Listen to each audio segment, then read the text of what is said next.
Hello दोस्तों, कैसे हैं आप सभी लोग। एक बार फिर आप लोगों का स्वागत है। तो हम लोग यहाँ पे पढ़ रहे थे अपना भारतीय इतिहास का पूर्वावलोकन। ठीक है, तो हम लोग इसमें मॉडर्न इंडिया के जो एमसीक्यू हैं वो कर रहे हैं। ठीक है, तो इसी सीरीज़ में मुझे कभी कमेंट मिला था एक सब्सक्राइबर का, तो उनका कहना है कि please make videos at earliest. तो भाई आपका कमेंट मैंने एकदम पढ़ लिया है। ठीक है, और मैं पूरी कोशिश करूँगी कि जल्दी से जल्दी वीडियो आप लोगों के पास में पहुँचे। ठीक है, तो हम लोग आज की आगे की वीडियो स्टार्ट करते हैं। तो इस वीडियो में हम लोग देख चुके थे कहाँ तक, क्वेश्चन नंबर 30 तक हम लोग देख चुके थे। तो क्वेश्चन नंबर 30 हम लोग कर चुके हैं। अब हम करेंगे क्वेश्चन नंबर 31 से। ठीक है, तो क्वेश्चन नंबर 31 है हमारा कि निम्नलिखित युग्मों में से कौन सा युग्म सही सुमेलित नहीं है। ठीक है, तो यहाँ पर डेट दी गई है और सामने दिया गया है कि कब हुआ था। ठीक है, तो बक्सर का युद्ध कब हुआ था? 1764 में हुआ था। ये एकदम सही है। ठीक है, सहायक संधि, जो सहायक संधि है वो कब मतलब कब से स्टार्ट हुई थी? 1863 से। तो ये यहाँ पे गलत हो जाएगा। ठीक है, क्योंकि सहायक संधि सबसे पहले हैदराबाद ने जो है स्वीकार की थी। और कब की थी? 1798 में। कब की थी? 1798 में। कब की थी? 1798 में हैदराबाद ने सबसे पहले सहायक संधि स्वीकार की थी। ठीक है, इसके बाद में आता है सी। बाद में ईस्ट इंडिया कंपनी का एकाधिकार 1833 में हो गया था। एकाधिकार जो है खत्म हो गया था 1833 में। केवल चाय बची थी, उस पर इनका एकाधिकार बना हुआ था, बाकी सब पे इनका एकाधिकार खत्म हो गया था। कब? 1833 में। बाद में ईस्ट इंडिया कंपनी का एकाधिकार 1833 में खत्म हो गया था। ब्रिटिश नागरिकों एवं कंपनी के लिए भारत में व्यापार का खोला जाना कब हुआ था? 1813 में। ब्रिटिश नागरिकों एवं कंपनियों के लिए भारत में व्यापार का खोला जाना कब हुआ था? ये 1813 में हुआ था। तो एकदम सही है। ठीक है, इसकी एक्सप्लेनेशन भी हम एक बार देख ही लेते हैं। भारत में अंग्रेजी सत्ता की श्रेष्ठता स्थापित करने तथा फ्रांसीसियों के भय को समाप्त करने के उद्देश्य से वेलेजली ने सहायक संधि प्रणाली को 1798 ईस्वी में आरंभ किया था और सहायक संधि स्वीकार करने वाले राज्यों में हैदराबाद प्रथम था। ठीक है, हैदराबाद प्रथम था और 1798 में। बक्सर का युद्ध 1764 ईस्वी में हुआ था। ईस्ट इंडिया कंपनी का व्यापारिक एकाधिकार जो है 1833 ईस्वी में 1833 के जो अधिनियम है उसमें पूर्णतः समाप्त और घोषित कर दिया गया था। और ब्रिटिश नागरिकों तथा कंपनियों के लिए भारत में व्यापार का खोला जाना 1813 में हुआ था। ये सम्मिलित कीजिए तो ठीक है। अगला प्रश्न है यहाँ पे क्वेश्चन नंबर 34। उस समय जब नेपोलियन की शक्ति के सामने यूरोप में साम्राज्य धराशायी हो रहे थे, नीचे लिखे गवर्नर जनरलों में से किस एक ने भारत में ब्रिटिश पताका फहराए रखी? आपके ऑप्शंस होंगे। Option A Lord Dalhousie, Lord Cornwallis, Lord Wellesley या लॉर्ड हेस्टिंग। तो उस टाइम पे जो है जब नेपोलियन अपनी शक्ति को, जो नेपोलियन और जो फ्रांस है उसकी शक्ति बढ़ रही थी, तब उस टाइम पे भारत में एक गवर्नर जनरल आया था, उसका नाम था लॉर्ड वेलेजली। तो लॉर्ड वेलेजली ने भारत की ओर 1797 में प्रस्थान किया था। यानी कि लॉर्ड वेलेजली जो है भारत में 1797 में आया था, जो कि आंग्ल इतिहास में संभवतः सबसे अंधकारमय समय था। मतलब कि उस टाइम पे ऐसा था कि ब्रिटिशर्स की भी हवा टाइट हो रखी थी, क्योंकि नेपोलियन आगे बढ़ता ही जा रहा था, उसने हर देश को जीत रखा था। ठीक है, और ब्रिटिशर्स उसके सामने चूहे के समान लग रहे थे। और ऐसे टाइम में इंडिया में अपने पैर को जमाए रखना ये ब्रिटिशर्स के लिए चुनौतीपूर्ण हो चुका था। ठीक है, और उसी टाइम पे एक हीरो की एंट्री होती है ब्रिटिशर्स के लिए, हमारे लिए नहीं, ब्रिटिशर्स के लिए एक हीरो की एंट्री होती है और उसका नाम था लॉर्ड वेलेजली। 1797 में बंदा आता है और ब्रिटिशर्स को झुकने नहीं देता है।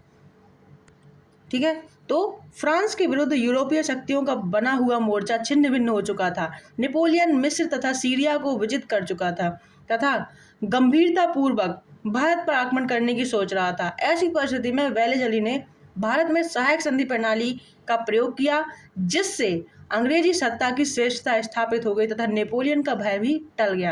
अब सहायक संधि का मतलब समझते हो? एक राज्य यहाँ पर है, ठीक है, एक राज्य यहाँ पर है और यहाँ से नेपोलियन को आना है। ठीक है, यहाँ से नेपोलियन को आना है, तो नेपोलियन को आने के लिए इस राज्य से होकर गुजरना पड़ेगा। ठीक है, इस राज्य से होकर गुजरना पड़ेगा।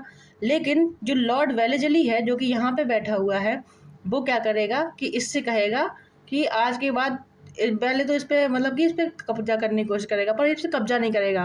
वो कुछ टर्म एंड कंडीशन ऐसे बनाएगा कि इस वाली राज्य को वेलेजली का दोस्त बनना पड़ेगा। ठीक है, और वो दोस्त बन के इसको छोड़ देगा, ठीक है। इसकी जो टेरिटरी है उसमें अपनी सेना भी रखेगा और कहेगा कि तुम इस सेना का पालन पोषण भी करोगे, ठीक है। तो इस तरह से एक सहायक संधि कर लेता है। तो अब ये जो राज्य है ये स्वतंत्र राज्य की तरह व्यवहार करेगा, जबकि है अंडर प्रेशर किसके, लॉर्ड वेलेजली के। अब नेपोलियन जब आएगा तो इसको इससे होके गुजरना पड़ेगा। अब नेपोलियन क्या सोचेगा कि इससे होके गुजरूंगा तो पहले इससे भी लड़ाई होगी, फिर इससे भी लड़ाई होगी। तो इस तरह से ये सहायक संधि करता था ताकि, और अगर नेपोलियन अटैक करेगा भी तो सीधा सीधा इसका नुकसान होगा, इसका नहीं होगा पहले, ठीक है। तो ये सेफ हो गया और ऐसे चारों तरफ से करेगा ये अपने लिए। तो इस तरह से ये बीच में सेफ हो गया।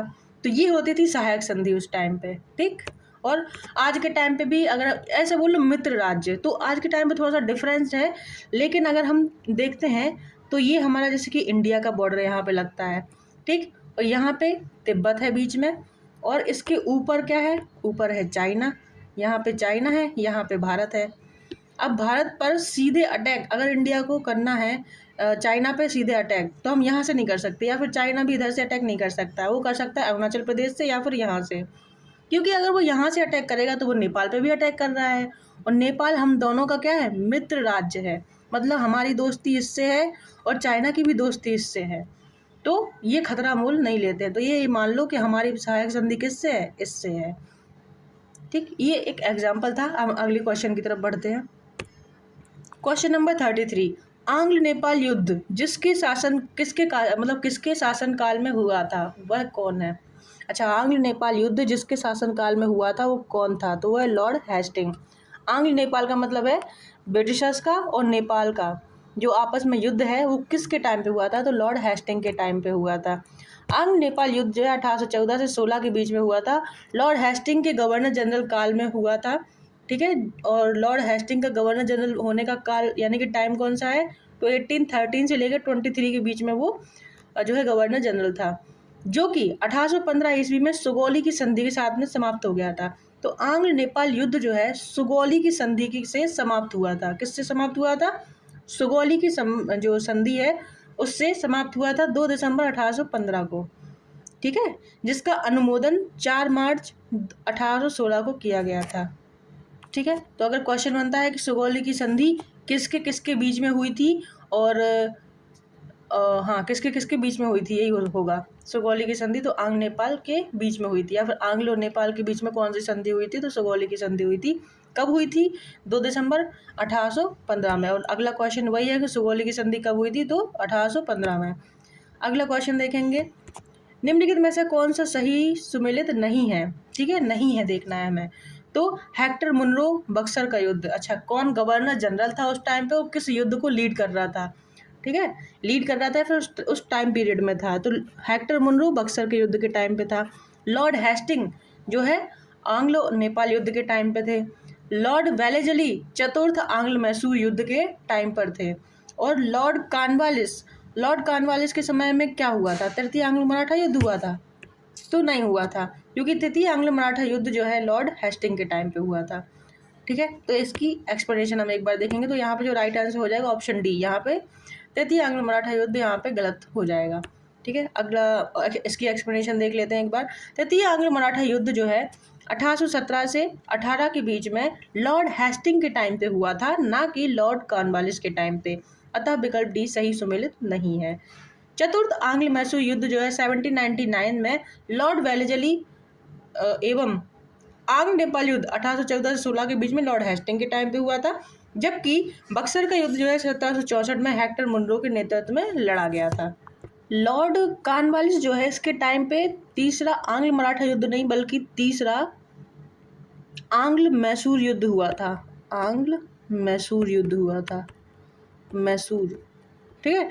तो आंग्ल मैसूर यानी कि ब्रिटिशर्स और मैसूर के बीच में लड़ाई हुई थी, ठीक है। तीसरा युद्ध में इस टाइम पर टीपू सुल्तान था, और ठीक। अगला प्रश्न देखेंगे, तृतीय आंग्ल मराठा युद्ध संबंधित है, देखो वही आंग्ल, अच्छा ये आंग्ल मराठा युद्ध है तो लॉर्ड हेस्टिंग से संबंधित है। अगला प्रश्न है, सर थॉमस मुनरो किन वर्षों में मद्रास के गवर्नर रहे हैं, तो ये रहे हैं 1820 से 1827 के बीच में, ठीक। अगला प्रश्न देखेंगे यहाँ पर हम, अच्छा इसकी एक्सप्लेनेशन भी है, सर थॉमस मुनरो, इसको थोड़ा जूम कर लेंगे। सर टॉमस मुनरो 1820 से 27 ईस्वी तक मद्रास के गवर्नर रहे। दक्षिण भारत में भू राजस्व वसूली हेतु लागू की गई व्यवस्था रैयतवाड़ी व्यवस्था थी। इस व्यवस्था के जन्मदाता टॉमस मुनरो और कैप्टन रीड थे। जो रैयतवाड़ी व्यवस्था है, इसके जन्मदाता कौन थे? टॉमस मुनरो और कैप्टन रीड थे, जिन्होंने सर्वप्रथम इसे तमिलनाडु, सबसे पहले जो रैयतवाड़ी व्यवस्था है वो कहाँ लागू हुई? तमिलनाडु में। तमिलनाडु के भी 12 महल जिले में लागू किया गया। तत्पश्चात यह व्यवस्था मद्रास, बम्बई के कुछ हिस्सों में और असम और कुर्ग यानी कि कर्नाटक का एक भाग में लागू की गई। अब ये बात देखना, रैयतवाड़ी व्यवस्था कहाँ कहाँ लागू की गई, किसके द्वारा इसका जन्म हुआ और सबसे पहले कहाँ लगाई गई। तो ये 3-4 क्वेश्चन इससे बन गए हैं। ठीक है, अगला प्रश्न देखेंगे। अगला प्रश्न है, तथाकथित कुशासन के आधार पर किस गवर्नर जनरल ने मैसूर राज्य के प्रशासन को ले लिया था? तो ऑप्शन सी यहाँ पे आपका राइट आंसर है, लॉर्ड विलियम बेंटिक ने। किसने? लॉर्ड विलियम बेंटिक ने मैसूर राज्य के प्रशासन को ले लिया था, वो भी कुशासन के आधार पर। ठीक है, किसके? मैसूर की बात हो रही है यहाँ पे, ना कि अवध की बात हो रही है। ठीक है, क्योंकि अवध को भी यही हुआ था, अवध के साथ भी यही हुआ था। क्या किया था? लॉर्ड डलहौजी ने कुशासन के आधार पर उसको व्यपगत के सिद्धांत के अंतर्गत ले लिया था, डॉक्ट्रिन ऑफ लैप्स में ले लिया था। ठीक है, इसकी एक्सप्लेनेशन को हम देखेंगे। विलियम बेंटिक 1831 ईस्वी में मैसूर तथा 1834 ईस्वी में कुर्ग, कछार 1832 और जयंतिया 1835 की रियासतों को अपने प्रदेश में मिला लिया, क्योंकि वहाँ कथित रूप से बहुत अधिक कुशासन एवं अव्यवस्था थी। और ये भाई साहब, ये लोग हमारी अव्यवस्था ठीक करने आए थे। ठीक है, पर इनका सीक्वेंस थोड़ा सा याद रखना कि विलियम बेंटिक ने सबसे पहले मैसूर, फिर उसके बाद में कुर्ग, कछार, जयंतिया, ये सब रियासतें जो है हथियाली थी बाद में। ठीक है, अगला प्रश्न यहाँ पर हम देखेंगे। निम्नलिखित बंगाल के गवर्नर जनरलों में से कौन 1/3 आंग्ल मैसूर युद्ध से संबंधित है? तो अभी हमने देखा थोड़ी देर पहले, तृतीय आंग्ल मैसूर युद्ध से कॉर्नवालिस संबंधित है।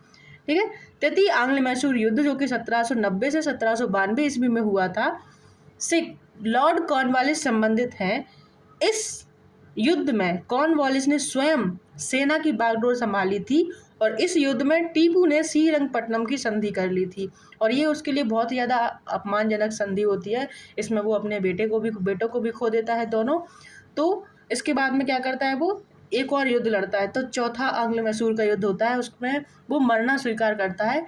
वो इसी श्रीरंगपट्टनम में एक किला था, उस किले की रक्षा करते करते वो अपना प्राण त्याग देता है, लेकिन वो ये स्वीकार नहीं करता कि मैं अंग्रेजों के हाथों मारा जाऊं, ये सब। ठीक है, जिसके अनुसार टीपू को अपने राज्य का लगभग आधा भाग अंग्रेजों को और उनके साथियों यानी कि निजाम और मराठों को देना पड़ा था। अगला प्रश्न है, ठगों के दमन के लिए निम्नलिखित में से कौन संबंधित है? तो इसमें है कैप्टन स्लीमैन। ठीक है, एक स्लीमैन था, उसने ठगों का दमन कर दिया था। कौन था? एक स्लीमैन था, उसने ठगों का दमन कर दिया था। कौन था? Captain Sleeman. ठीक है, अगला यहाँ पे एक्सप्लेनेशन देख ले। ठगों में हिंदू और मुसलमान दोनों धर्म के अनुयायी सम्मिलित थे। तो ठगी जो है कोई धर्म नहीं देखती, इसलिए एक स्लीमैन ने आके उसको बंद कर दिया था। परंतु वास्तव में ये याद करने की ट्रिक है, ऐसे मत बोलना। ठीक है, वास्तव में ये लोग काली, दुर्गा अथवा भवानी की पूजा करते थे तथा प्रायः अपने शिकार का सिर काटकर देवी के चरणों में बलि के रूप में चढ़ाते थे। उन्हें विश्वास था कि उनका यह धंधा विधि का विधान है तथा उनके शरीर की मृत्यु उनके भाग्य में उसी प्रकार लिखी होती थी। सती प्रथा के प्रश्न पर तो कुछ मतभेद था, किंतु ठगी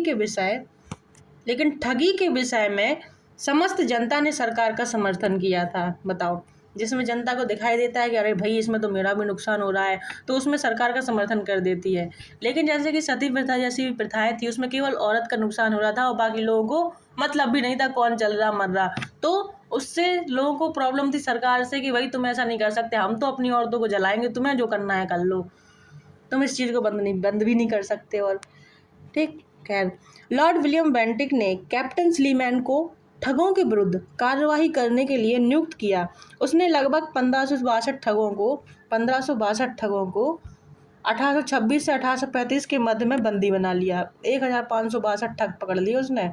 अनेक ठगों को फांसी दे दी। शेष जो थे उनको आजीवन निर्वासित कर दिया गया। और 1837 ईस्वी के पश्चात संगठित रूप में ठगों का अंत हो गया। तो जो ठगों के अंत का श्रेय जो है उस स्लीमैन को जाता है। ठीक है, ठगों का उन्मूलन किसके नेतृत्व में हुआ था? तो स्लीमैन के, कैप्टन स्लीमैन के। अगला प्रश्न है, निम्नलिखित में से कौन सामाजिक सुधार, इनमें से कौन से, ऐसा है क्वेश्चन, निम्नलिखित में से कौन से सामाजिक सुधार विलियम बेंटिक ने प्रारंभ किए थे? तो सती प्रथा का उन्मूलन विलियम बेंटिक ने किया था, दास प्रथा का उन्मूलन विलियम बेंटिक ने किया था, धर्म परिवर्तन के कारण अयोग्यता के प्रावधान को हटाना ये नहीं हुआ था, ठगों के संगठित गिरोहों का दमन तो देखो कैप्टन स्लीमैन ने किया था, लेकिन उस टाइम पे जो गवर्नर थे वो कौन थे? विलियम बेंटिक, इसलिए इनका नाम है। ठीक है, तो 1 2 4 यहाँ पे हमारा सही आंसर हो जाएगा। ठीक है, एक बार हम इसका एक्सप्लेनेशन भी देख लेते हैं। William Bentinck, Lord William Bentinck 1828 ईस्वी में जो है बंगाल प्रेसिडेंसी के गवर्नर जनरल थे। ठीक है, 1829 ईस्वी में उसने जो है सती प्रथा को अपराध घोषित कर दिया और उनका उन्मूलन किया, सती प्रथा का। बेंटिक के काल में ही भारत सरकार अधिनियम 1833 पारित किया गया था। इसमें दास प्रथा का भी उन्मूलन का प्रावधान किया गया था। बेंटिक ने ठगों के गिरोह के विरुद्ध भी अभियान चलाकर उसका दमन करने का प्रयास किया। बेंटिक ने शिक्षा और प्रेस की स्वतंत्रता पर भी काम किया। 1835 ईस्वी में इंग्लैंड वापस चला गया और धर्म परिवर्तन के कारण अयोग्यता के प्रावधान को 1850 ईस्वी में हटाया गया था, इसलिए ये इनका टाइम पीरियड नहीं है। ठीक है, तो ये आंसर सही है आपका। अगला प्रश्न है, सती प्रथा पर पाबंदी किसने लगाई? तो लॉर्ड विलियम बेंटिक, इसका जो आंसर है यहाँ पर है। ठीक है, लॉर्ड विलियम बेंटिक। अगला प्रश्न, अच्छा यहाँ पे एक्सप्लेनेशन भी है। राजा राममोहन राय जैसे प्रबुद्ध भारतीय सुधारकों ने विलियम बेंटिक को इस प्रथा को अवैध घोषित करने की प्रेरणा दी। बहुत से समकालीन प्रगतिशील समाचार पत्रों ने इनका समर्थन भी किया और विलियम बेंटिक ने कानून बनाकर सती प्रथा को पूरी तरह से प्रतिबंधित कर दिया। दिसंबर 1829 में बंगाल सती विनियम 1829 के नियम 17 द्वारा विधवाओं को जलाना अवैध घोषित कर दिया गया। आरंभ में यह कानून केवल बंगाल प्रेसिडेंसी में लागू किया गया था। बाद में जो 1830 है ईस्वी में यह नियम बम्बई और मद्रास प्रेसिडेंसी में भी लागू कर दिया गया। अगला प्रश्न है, सती प्रथा को गैर कानूनी किसने किया? तो हम सबको पता है अब तो, विलियम बेंटिक ने। ठीक है, अगला प्रश्न फिर से हम देखेंगे, विलियम बेंटिक के द्वारा सती प्रथा किस वर्ष में समाप्त की गई? तो 1829 में ये समाप्त की गई। कब की गई सती प्रथा को? 1829 में विलियम बेंटिक ने खत्म किया था। ठीक है, अगला प्रश्न हम यहाँ पे देखेंगे, हिल असेंबली प्लान किसके द्वारा आदिवासी उन्नति के लिए किया गया था?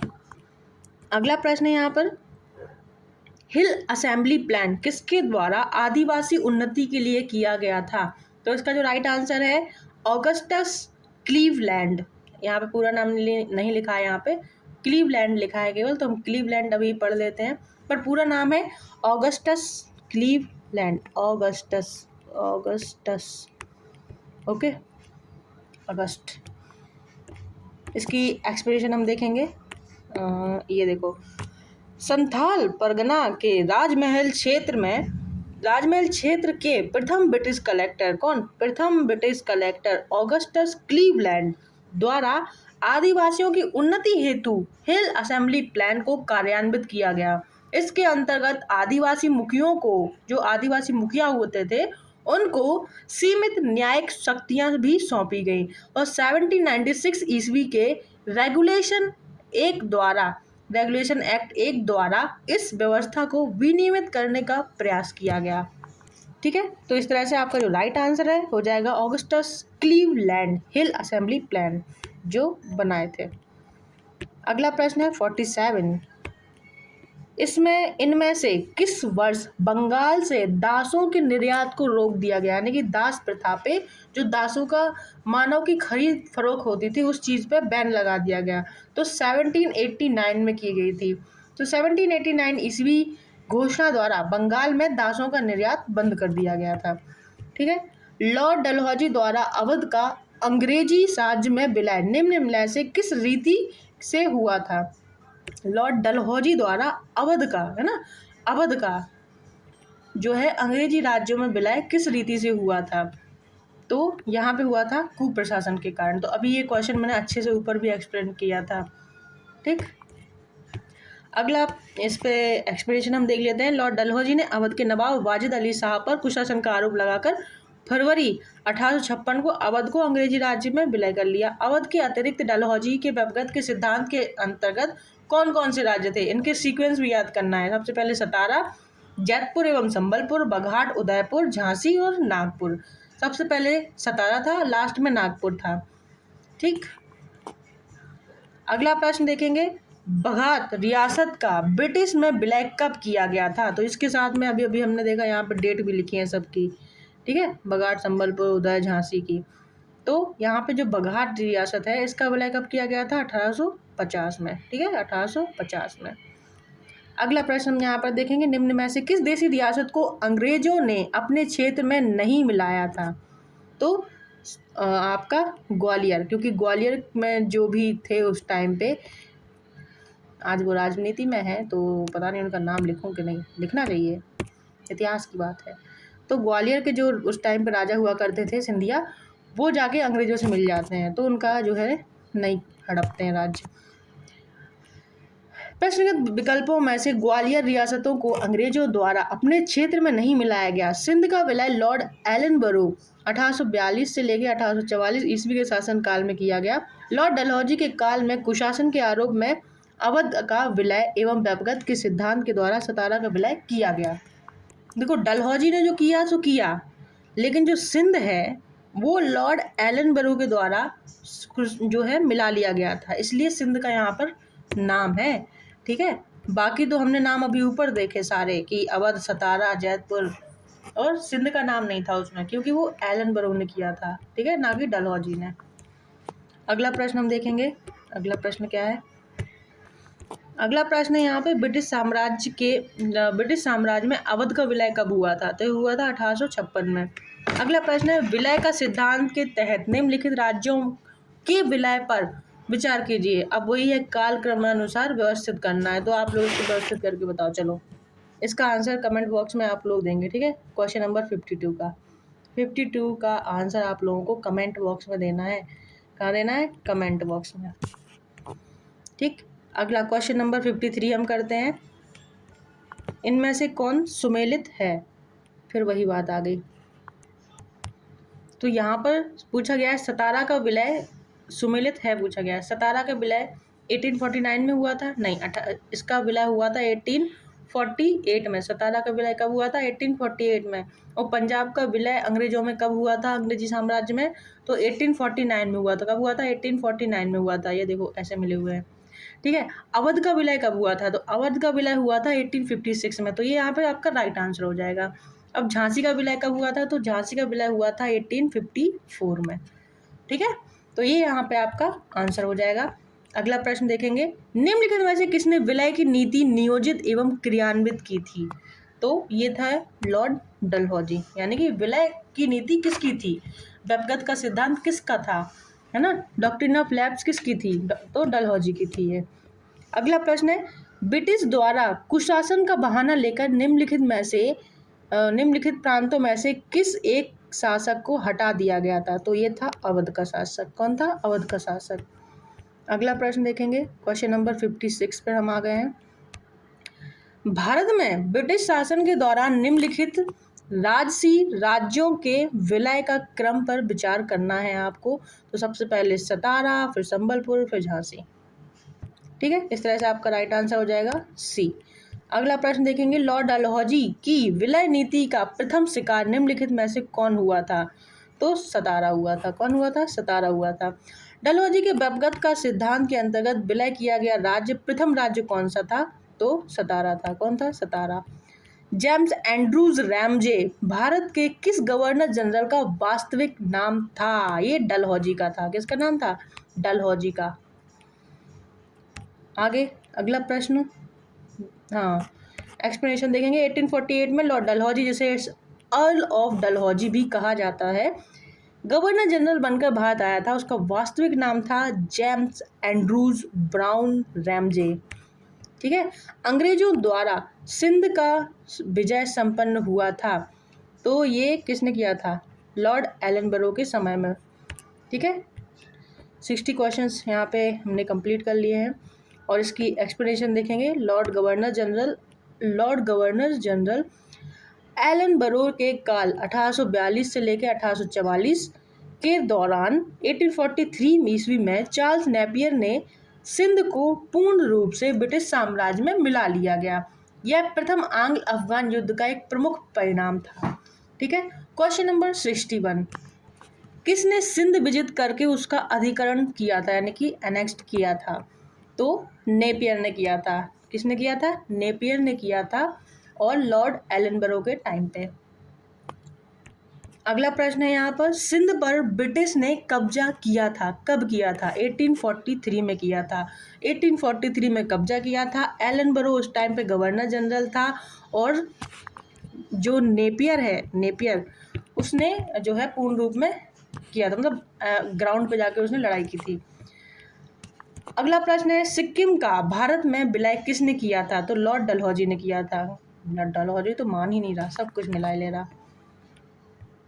अगला है, सिक्किम का भारत के साथ अंतर संबंध विगत इतिहास में हम 3 अवसरों पर देखते हैं। 1, 10 फरवरी 1817 को लॉर्ड हेस्टिंग के काल में स्थिति को सिक्किम और ब्रिटिश भारत के साथ तितल्या संधि हुई थी। तितल्या संधि, इसमें नेपाल, ये तितल्या ब्रिटिशर्स बोल भी पाते होंगे? मुझे बोलने में इतना प्रॉब्लम हुआ तितल्या, तो ये ब्रिटिशर्स बोल पाते होंगे? ठिठल्या। छोड़ो, हम अपने पॉइंट पे फोकस करते हैं। इसमें नेपाल से कुछ क्षेत्र सिक्किम को वापस मिलने का उल्लेख तो है, किंतु सिक्किम के किसी क्षेत्र का ब्रिटिश भारत में मिलने का उल्लेख नहीं है। दूसरा अवसर आता है 1850 में। सिक्किम के दार्जिलिंग और तराई का कुछ भाग लॉर्ड डलहौजी के काल में ब्रिटिश भारत में मिलाया गया।